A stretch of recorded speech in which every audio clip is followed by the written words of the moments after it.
The barn owl is a nocturnal bird. It has brown, gray, white, and orange in colors. It has small stiff features around the edge of the facial disc. It has 2 legs, 2 big wings, a light body, and all soft features have to fly very quietly. It has round head, flat face, and large eyes.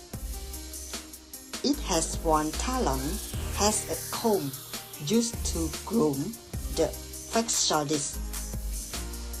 It has long toes, sharp talons, and powerful feet for catching prey.